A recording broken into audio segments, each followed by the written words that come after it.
long time ago, a beautiful girl named Ella lived in a house with her stepmother and two stepsisters.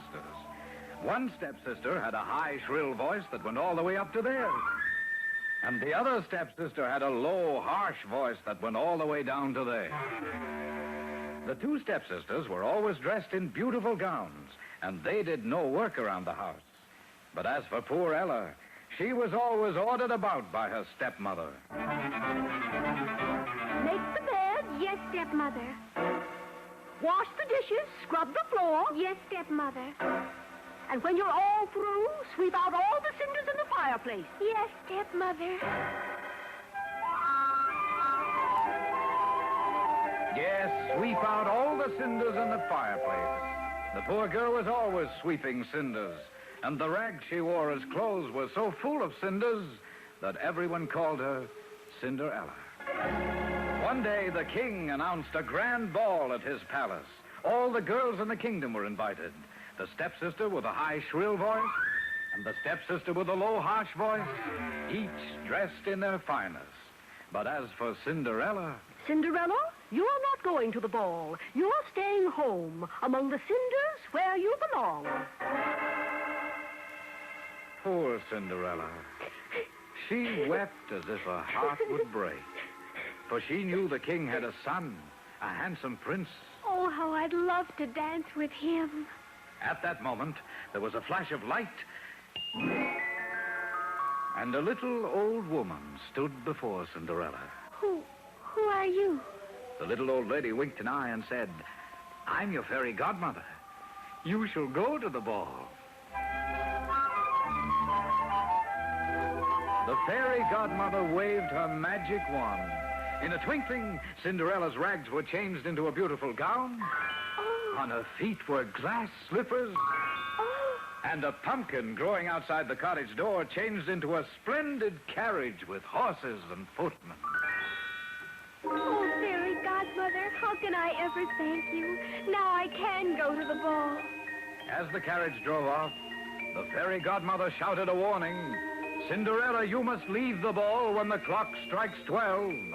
For on the stroke of 12, your gown will turn back to rags, and your carriage will be a pumpkin once again. When Cinderella entered the ballroom, everyone turned to look at her. She was so dazzling and so beautiful that the prince asked her to dance with him at once.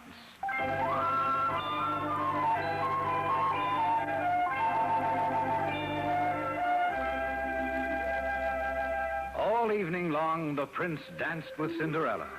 The stepsister with a high, shrill voice and the stepsister with a low, harsh voice each tried to attract the prince's attention.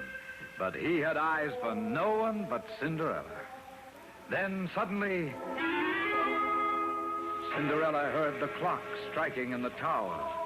It was striking 12. Oh, I must go. Goodbye, Prince, and thank you for dancing with me. Goodbye. The prince called after her, but Cinderella kept running out of the ballroom into the courtyard of the castle. She ran so fast that she lost one of her glass slippers, but she had no time to turn back. Past the gate she went to where her carriage stood, and just as she reached it, the clock struck 12.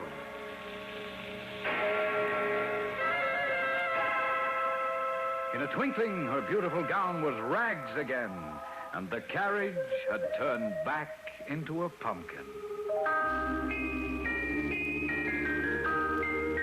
Back to her cottage walked Cinderella to take her place among the cinders as before. But the prince had not forgotten her. He had found the glass slipper in the castle courtyard, and he was determined to find that beautiful girl that he danced with, for he wished to marry her. Find the girl whose foot fits this glass slipper, ordered the prince of his court messengers, and when you find her, she shall become my wife.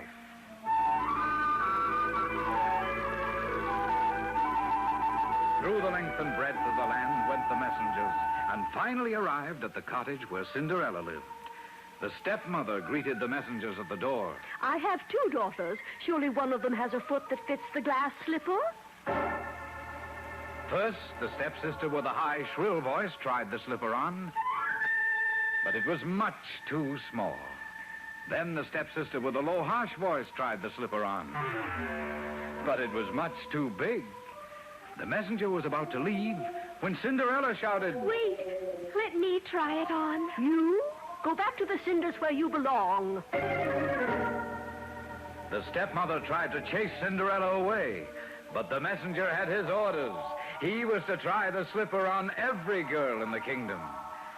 Cinderella took off her old, dirty wooden shoe and poised her foot above the glass slipper. And then in slipped her foot, fitting perfectly. When Cinderella was brought before the prince, he knew at once that she was the girl he had danced with. For despite her ragged clothes, her beauty and warm heart shone through. Soon they were married and lived happily ever after.